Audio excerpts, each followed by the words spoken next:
Success కు care of గా మారి పేరులోనే విక్టరీ పెట్టుకున్న హీరో వెంకటేష్ గారు మూవీ మొగల్ రామానాయుడు గారి లాంటి స్ట్రాంగ్ బ్యాక్గ్రౌండ్ ఉన్న తనకంటూ ప్రత్యేకమైన నటనతో తెలుగు ప్రేక్షకులను ఆకట్టుకున్నారు. అదే సమయంలో వివాదాలకు దూరంగా ఉంటారు కూడా.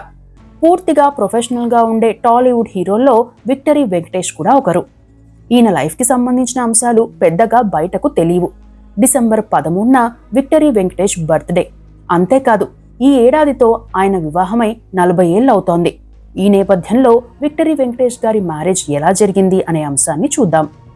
వెంకటేష్ గారు అమెరికాలో చదివి తిరిగి వచ్చాక అనుకోకుండానే సినిమాల్లోకి వచ్చారు.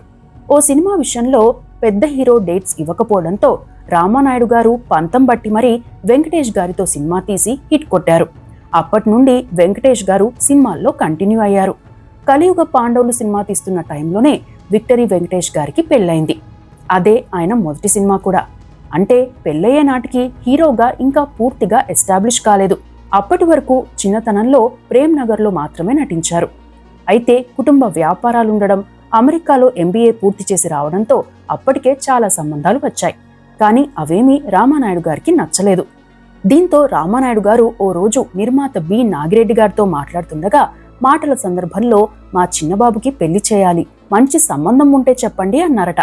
అయితే అంత పెద్ద నిర్మాతగా ఉన్న రామానాయుడు గారు తనను సంబంధం వెతకమని చెప్పడం ఏంటనే సందేహం బి నాగిరెడ్డి గారికి వచ్చింది.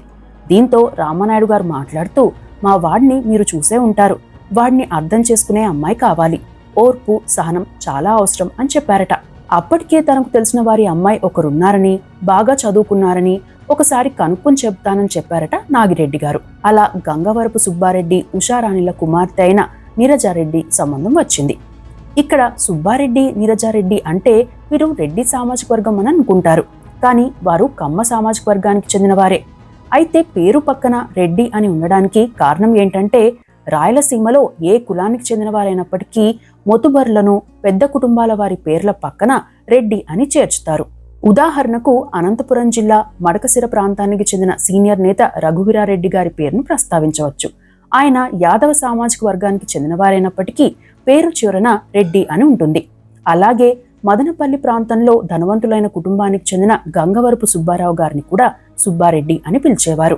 ఆ క్రమంలోనే సుబ్బారెడ్డి కుమార్తెను కూడా నీరజారెడ్డి అని పిలిచేవారు. సుబ్బారెడ్డి గారు మదనపల్లె ఏరియాలో మున్సిఫ్గా ఉండేవారు. వాస్తవానికి నీరజారెడ్డి తల్లి ఉషారాణి గారిది కృష్ణా జిల్లా కైకలూరు ప్రాంతం వరాహపట్నం. ఈమె కామినేని వారి ఆడపడుచు. బీజేపీ నేత, ఎమ్మెల్యే, మాజీ మంత్రి కామినేని శ్రీనివాసరావు గారికి సిస్టర్ అవుతారు ఉషారాణి గారు. ఇక రామానాయుడు గారికి ఈ సంబంధం గురించి చెబితే రామానాయుడు గారు ఒకసారి అమ్మాయి వాళ్ళ కుటుంబంతో మాట్లాడాలని చెప్పారట. నాగిరెడ్డి ప్రత్యేకంగా మదనపల్లె వెళ్లి సుబ్బారెడ్డి గారితో మాట్లాడితే మొదట ఆయన ఆలోచించారు. అప్పట్లో సినిమా హీరోలకు సంబంధాలు ఇవ్వడం అంటే ఆలోచించేవారు. అయితే రామానాయుడు గారి పెంపకం, ఆయన వ్యవహార శైలి గురించి చెప్పిన నాగిరెడ్డి గారు సుబ్బారెడ్డి గారిని ఒప్పించారట. అప్పటికే నీరజారెడ్డి గారు అమెరికాలో MBA పూర్తి చేసి వచ్చారు. కుమార్తెను కూడా ఒక మాట అడగాలని సుబ్బారెడ్డి గారు చెప్పారట. 2-3 రోజుల తర్వాత నీరజారెడ్డి గారు కూడా ఓకే అని చెప్పారు. తనకు ఉన్న కొన్ని డౌట్లను నీరజ గారు నాగిరెడ్డి ద్వారా క్లియర్ చేసుకున్నాకే ఒప్పుకున్నారట. ఆ తరువాత కొందరు పెద్ద మనుషులు వెళ్లి మరోసారి రూఢీ చేసుకున్నారు. అన్ని అంశాలు ఆలోచించుకుని రామానాయుడు గారికి చెబుదామని అనుకున్నారు. అంతా ఓకే కావడంతో రామానాయుడు గారికి విషయం చెబితే ఆ 4-5 రోజుల్లోనే మంచి రోజు చూసుకుని అమ్మాయిని చూసి రావాలని వెంకటేష్కు చెప్పారట. ఇదే విషయం సుబ్బారెడ్డి గారికి చెప్తే అమ్మాయి హైదరాబాద్లో ఓ ఫంక్షన్కి వస్తుంది, అక్కడే చూసుకోవచ్చు అని చెప్పారట సుబ్బారెడ్డి గారు. అయితే ఆ ఫంక్షన్కి వెళ్లి అమ్మాయిని చూడాలంటే వెంకటేష్ గారికి ఇష్టం లేదు. మరుసటి రోజు నీరజారెడ్డి గారు బంధువుల ఇంట్లో ఉంటే అక్కడికి వెళ్లి చూశారు. అప్పట్లో అమెరికాలో చదువుకుని వచ్చిన అమ్మాయి అంటే కొంచెం ఆర్భాటం, యాటిట్యూడ్ ఉంటుందని అనుకున్నారట. కానీ నీరజారెడ్డి గారు చాలా సింపుల్గా ఉండడం చూసి వెంకటేష్ గారు కూడా షాక్ తిన్నారట. అక్కడే వెంకటేష్ గారిని చూసిన నీరజారెడ్డికి కూడా వెంకటేష్ నచ్చారు. ఒకరికొకరు నచ్చడంతో వీరి ఎంగేజ్మెంట్ జరిగింది. కొన్ని రోజుల్లోనే పెళ్లి కూడా జరిగిపోయింది. అలా వెంకటేష్ గారి జీవితంలో అడుగుపెట్టిన నీరజ ఆయన కెరీర్ సక్సెస్ఫుల్ గా సాగడంలోనూ ప్రత్యేక పాత్ర పోషిస్తున్నారు. విదేశాల్లో చదువుకున్నా, ఎంత ఆస్తి ఉన్నా నీరజారెడ్డి గారు చాలా సింపుల్ గా ఉంటారట.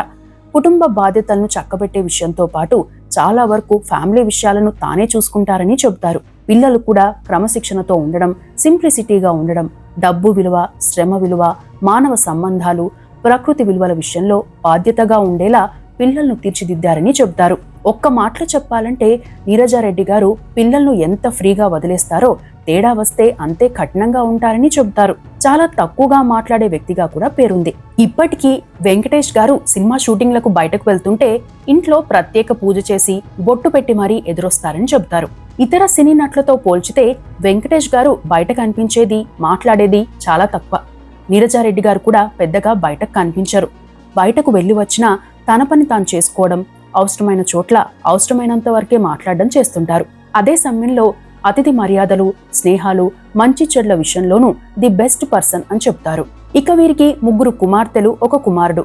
పెద్ద కుమార్తె పేరు ఆశ్రిత కాగా, రెండో కుమార్తె హయవాహిని, మూడో కుమార్తె భావన. కుమారుడు పేరు అర్జున్ రామ్నాథ్. పెద్ద కుమార్తె ఆశ్రితకు హైదరాబాద్ రేస్ క్లబ్ అధినేత సురేందర్ రెడ్డి మనవడు, ప్రస్తుత ఖమ్మం ఎంపీ రామసహాయం రఘురాం రెడ్డి కుమారుడైన వినాయక్ రెడ్డితో 2019లో వివాహమైంది. వీరు అమెరికాలో ఉంటారు. ఆమె ఇన్ఫినిటీ ప్లాటర్ పేరుతో బేకరీ స్టాల్స్, కంటెంట్ క్రియేటర్, ఇన్ఫ్లుయెన్సర్గా ఉన్నారు. రెండో కుమార్తె హయవాహిని వివాహం కొంతకాలం క్రితం విజయవాడకు చెందిన డాక్టర్ పాతూరి వెంకటరామారావు, డాక్టర్ అరుణ దంపతుల కుమారుడు నిశాంత్తో చాలా సింపుల్గా జరిగింది. భావన, అర్జున్ రామ్నాథ్లు ప్రస్తుతం చదువుకుంటున్నారు. మొత్తంగా చూస్తే టాలీవుడ్ హీరోల్లో బెస్ట్ కపుల్లో ఒకరిగా నిలుస్తారు వెంకటేష్, నీరజ గారు.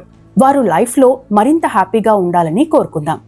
ఇవి దగ్గుబాటి వెంకటేష్, నీరజారెడ్డి మ్యారేజ్కి సంబంధించిన విశేషాలు.